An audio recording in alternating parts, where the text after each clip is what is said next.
Sejumlah oknum pegawai pemerintah membuat resah masyarakat. Saling pamer barang mewah, liburan ke luar negeri dengan fasilitas VIP, dan spil gaji puluhan juta rupiah membuat masyarakat geram. Atas viralnya sejumlah sosial media dari oknum-oknum ASN di beberapa institusi membuat Gubernur Jakarta bertindak. ASN di Jakarta males-malesan, apalagi flexing. Ada kemarin yang flexing di kelurahan, saya nggak tahu lurah mana, saya lupa. Saya bilang ganti, pecat. Nggak basa-basi. Itu bukan tipe ASN di Jakarta. Sebelumnya, nama Febri Waldi menjadi sorotan setelah beredarnya sejumlah foto di media sosial yang menunjukkan gaya hidup mewah. Febri diketahui ASN di Kelurahan Petojo Selatan. Saat ini, Febri sudah diberhentikan sementara. ASN diharapkan menjaga integritas pelayanan publik dengan hidup sederhana. Semua yang tadi juga disampaikan oleh Deputi Gubernur Bank Indonesia, kenapa kemudian terjadi lonjakan yang cukup signifikan di pasar-pasar Jakarta yang menggunakan QRIS. Dengan demikian saya bersyukur, dan tadi Pak Edwin bisik-bisik, kita akan lanjutkan Pak Edwin, dan saya sungguh sangat bersedia untuk itu, karena inilah yang akan memberikan manfaat, benefit bagi para pelaku dunia usaha yang ada di pasar-pasar di Jakarta. Dan yang paling utama yang orang tidak tahu, begitu masyarakat kita di pasar mereka menggunakan QRIS, maka yang namanya premannya akan berkurang signifikan, copetnya akan berkurang signifikan. Kalau dia curi QRIS-nya, nggak bisa digunakan untuk belanja. Berbeda dengan uang cash kalau dibawa. Itulah yang kemudian saya pikirkan, dan mudah-mudahan ini akan mempunyai dampak positif bagi perkembangan di Jakarta. Bapak Ibu saudara-saudara sekalian, seperti yang tadi saya sampaikan, simfoni atau orkestrasi antara jajaran Kepala Perwakilan Bank Indonesia di Jakarta, OJK, pemerintah daerah DKI Jakarta, para pelaku dunia usaha, saya yakin ini akan membawa dampak yang cukup signifikan dan positif bagi perkembangan kota kita yang kita cintai.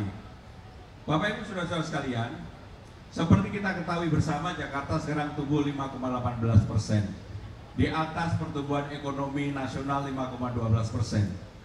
Tetapi yang saya senang adalah inflasinya juga sangat terjaga. Di samping itu, dalam kesempatan ini kami menyampaikan kepada Bank Indonesia dan OJK bahwa target perpajakan di Jakarta alhamdulillah tercapai. Dan ini berkat kerja bersama-sama, daily kami memonitor sehingga kami bisa mengetahui perkembangan yang ada. Bahkan investasi di triwulan pertama, Jakarta bisa mencatatkan investasi 140,8 triliun rupiah. Bapak Ibu saudara-saudara sekalian, tadi sambil bisik-bisik, baik Pak Iwan maupun Pak Edwin menyampaikan efisiensi. Acara ini pun harusnya ada di tengah, karena efisiensi makanya hanya kiri kanan yang bisa menampilkan videotronnya. Saudara-saudara sekalian, Jakarta juga kena efisiensi. DPH-nya, dana bagi hasilnya dipotong 15 triliun. Tetapi saya berpesan kepada jajaran Balai Kota, tidak boleh ada tone negatif pun yang dikeluarkan oleh Balai Kota siapapun itu. Karena saya tahu banyak sekali instrumen yang dimiliki oleh Jakarta untuk membangun Jakarta.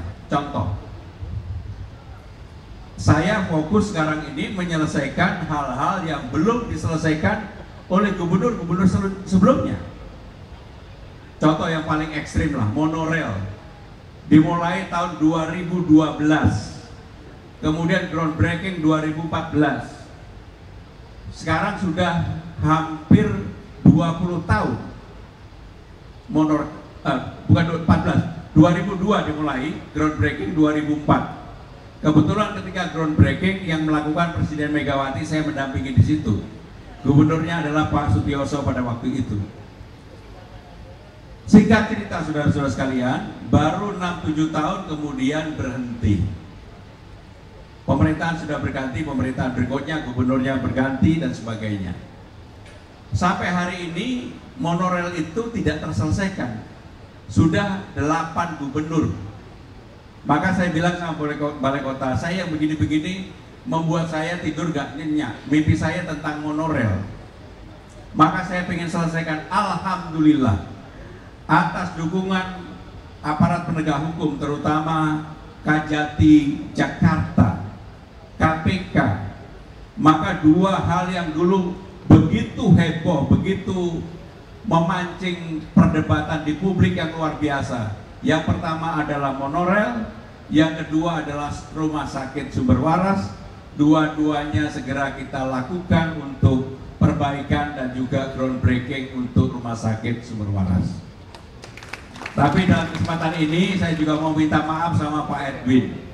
Lot 1 SCBD dulu udah potong kerbau. OJK mau bangun gedung di sana. Kerbaunya sudah hilang, nggak dibangun-bangun. Bank Jakarta datang, kami akan segera bangun Pak Edwin.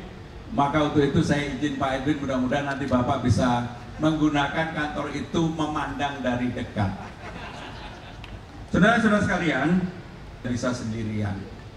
Kemitraan menjadi kata kunci. Termasuk ketika saya sudah memutuskan untuk TOD Bundaran HI.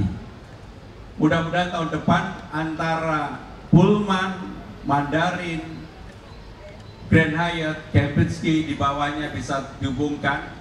Kemudian akan masuk ke MRT. Dan di sanalah akan ada pertumbuhan TOD ekonomi baru. Termasuk di Duku Atas. Sehingga dengan demikian yang seperti itu tidak dibangun dari anggaran pendapatan belanja daerah, tetapi dari kerjasama yang dilakukan secara partnership strategis dengan partner-partner pemerintah DKI Jakarta. Kenapa sekarang bisa, saudara-saudara sekalian? Yang paling utama adalah seperti tadi kata-kata simfoni, kepercayaan. Orkestrasi itu kan kepercayaan. Dia main apa, kalau yang nggak percaya nggak akan bisa simfoni atau orkestrasi itu berjalan dengan baik. Maka untuk membangun Duku Atas, saya mempercayai sepenuhnya MRT Jakarta mengembangkan TOD-nya, tapi tentunya harus di backup sepenuhnya oleh pemerintah Jakarta. Sedangkan yang di TOD Bundaran HI, alhamdulillah kami mendapatkan dana dari KLB, koefisien luas bangunan orang kalau mau membangun gedung-gedung yang tinggi. Yang dulu Pak Iwan, Pak Edwin ngurusnya 12 tahun pun nggak selesai. Sekarang saya pangkas, boleh cek ke kiri kanan belakang yang semuanya balai kota, nggak boleh lebih dari 15 hari. Tetapi transparan, terbuka, nggak ada lagi orang punya kesempatan untuk hengki-pengki dengan siapapun. Itulah kata kunci utama kenapa kemudian yang seperti ini bisa dibangun di Jakarta, termasuk di Blok M yang kemarin sempat ada yang mau mendominasi. Saya datang sendiri, bahkan ketika acara pembukaan arsitektur Jakarta saya minta untuk diadakan di Blok M dan saya datang sendiri. Itulah yang ingin diberikan untuk membangun Jakarta. Yang terakhir dari saya, bagus sekali.